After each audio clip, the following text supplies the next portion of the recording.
जय श्री कृष्णा दोस्तों। अपना देश चैनल में आप सभी का हार्दिक स्वागत है। दोस्तों, आजकल की भाग दौड़ की जिंदगी में शायद ही कोई ऐसा इंसान हो जो ये कहे कि मैं हर तरह से खुश हूँ, मैं सुखी हूँ, मुझे कोई चिंता नहीं। दोस्तों, आजकल की जिंदगी में ज़रूरतें तो बढ़ गई है और अर्निंग के सोर्स कम होते जा रहे हैं। तो पैसों की वजह से भी और कई और रीजन से भी समस्याएं चारों तरफ से इंसान को घेरे रखती है। इसमें इतने पजल्ड माइंड के साथ इंसान को सफलता नहीं मिल पाती और हर जगह से नुकसान होता रहता है।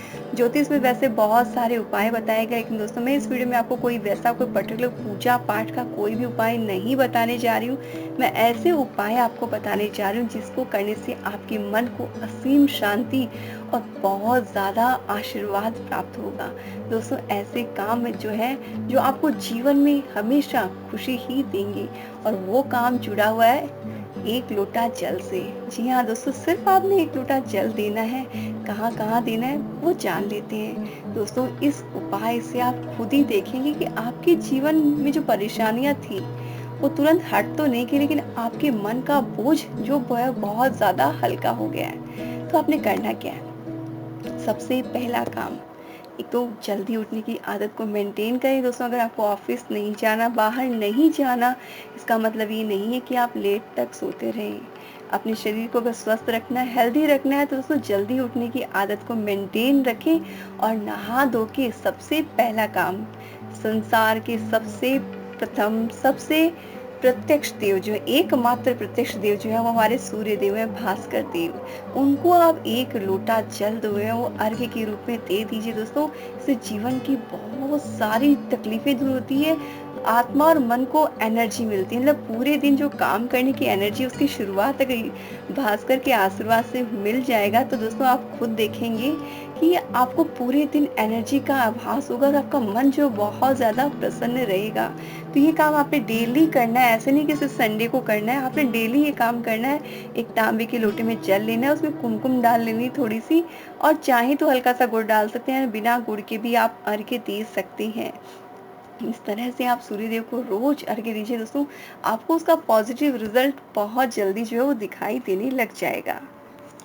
दूसरा काम क्या करना है, एक और लोटा भरना है। वो कहाँ चढ़ाना है? वो देना है तुलसी जी को। दोस्तों, वैसे ही व्रत विधान में जो है बहुत ज्यादा तुलसी जी का महत्व बताया गया है। तुलसी जी को बहुत ही पूजनीय बताया गया है, इसलिए देवी लक्ष्मी के समान ही सुखदायी और कल्याणकारी भी माना गया है। तुलसी इतनी पवित्र है कि भगवान विष्णु इन्हें अपने सर पर स्थान देते हैं, इसलिए हर रोज तुलसी जी की जड़ में आपने जल जो है वो अर्पित करना है। और आपको मंत्र अगर नहीं भी आए तो ओम नमो भगवते वासुदेवाय मंत्र के साथ में आपने तुलसी जी को जल दे देना। इससे दोस्तों आप देखेंगे घर में जो है सुख शांति का वातावरण रहेगा। लेकिन एक चीज का ख्याल रखिए कि तुलसी जी का पौधा जो होता है ना, वो कभी आपने घर में नहीं लगाना चाहिए। उसको आपने बालकनी में या घर के बाहर मेन गेट के पास में वहीं लगाना चाहिए। ख्याल रहे बस हल्की धूप आती रहे। बिल्कुल भी अगर धूप नहीं आएगी तो तुलसी जी का पौधा जो है मुरझा जाएगा, इस बात का ख्याल रखें। साथ ही संडे के दिन तुलसी जी को न तो आपने जल देना है, ना ही तुलसी जी के पत्तों को आपने स्पर्श करना है, इस बात का आपने ख्याल रखना है। अब तीसरा लोटा जो है दोस्तों वो हमें देना है अपने पितरों के निमित्त। जी हाँ दोस्तों, इसके लिए आप दो काम कर सकते हैं। एक तो होता है कि आप पितरों के निमित्त पीपल के पेड़ में आप जल अर्पित करें, क्योंकि पीपल में त्रिदेवों का वास होता है, माँ लक्ष्मी का वास होता है, साथ ही शनि देव का वास होता है, और पितरों का वास भी जो पीपल में बताया जाता है। और सबसे बड़ी बात क्या है दोस्तों, पीपल एकमात्र ऐसा पेड़ है जो 24 घंटे ऑक्सीजन देता है। तो ऐसे पेड़ से आशीर्वाद जरूर से लेना चाहिए, लेकिन अभी पॉसिबल नहीं है, इसलिए आपने घर में ही अपने पितरों के निमित्त एक लोटा जल जो है वो जरूर से अर्घ्य दे देना चाहिए। फिर बात आती है चौथे लोटे की। तो चौथा लोटा भरना है और उसको कहाँ लगाना है आपने यूज, वो आपने घर की दहलीज पर छिड़कना है। जी हाँ दोस्तों, सुबह सुबह आपने सफाई होने के बाद नहा धो के जो है ये काम जरूर से कर लेना है। अपनी दहलीज पर आपने एक लोटा जल से छिड़काव करना है, क्योंकि दोस्तों घर में जो पॉजिटिव एनर्जी आती है वो मेन गेट से आती है, इसलिए दहलीज को आपने प्रणाम करना चाहिए। और दोस्तों एक चीज और मैं बता दूं कि वास्तव में दहलीज को बहुत अधिक महत्व दिया गया। आपने देखा होगा हिंदू धर्म के जो रीति रिवाज है, चाहे कोई बच्चा पैदा हो, चाहे शादी हो, चाहे बहू आए, कुछ भी हो, चाहे गृह प्रवेश हो, सभी के सभी काम में दहलीज की पूजा होती है। दहलीज को विशेष महत्व दिया जाता है। और इसके साथ दोस्तों आप एक चीज खुद नोटिस कीजिएगा कि जिन घरों में दहलीज ऊंची होती है, बड़ी होती है, उस घर में रूल्स एंड रेस्ट्रिक्शन बहुत ज़्यादा होते हैं, और जिस घर में दहलीज नहीं होती वहाँ पर अमूमन लोग अपनी मर्जी से काम करते हैं, किसी भी तरह के रूल्स एंड रेस्ट्रिक्शन को फॉलो नहीं करते हैं। और जहाँ छोटी दहलीज होती हैं वहाँ बहुत ही जो रूल्स रेगुलेशन होते हैं वो ऐसे होते हैं कि एक झटके में तोड़ दिए जाएं। आप खुद देख रहे होंगे दोस्तों, पुराने घरों में दहलीज ऊंची-ऊंची और बड़ी-बड़ी हुआ करती थी, लेकिन आजकल के फ्लैट वगैरह घरों में तो मैक्सिमम घरों में तो दहलीज होती ही नहीं है। क्यों? क्लीनिंग में दिक्कत आती है, झाड़ू कैसे निकालें, बहुत दिक्कत आती है, पैर में चोट आती है। तो इन सब बहाने समझ लीजिए, कुछ भी रीज़न समझ लीजिए, लेकिन आजकल बहुत से घरों में दहलीज होती ही नहीं है। तो आप खुद देख रहे हैं कि रूल्स एंड रेगुलेशन की कैसी वाट लगी हुई है। तो कहीं पे कोई उसकी वैल्यू ही नहीं दी जा रही है। तो इसीलिए मैं बोलती हूँ दोस्तों कि आपने अपने घर में अगर दहलीज नहीं है तो आपने चाहे मार्बल से ही आपने एक दहलीज बना ले, घर में दहलीज ज़रूर से होनी चाहिए। सुबह शाम आपने उस पे छिड़काव जो ज़रूर से करना चाहिए।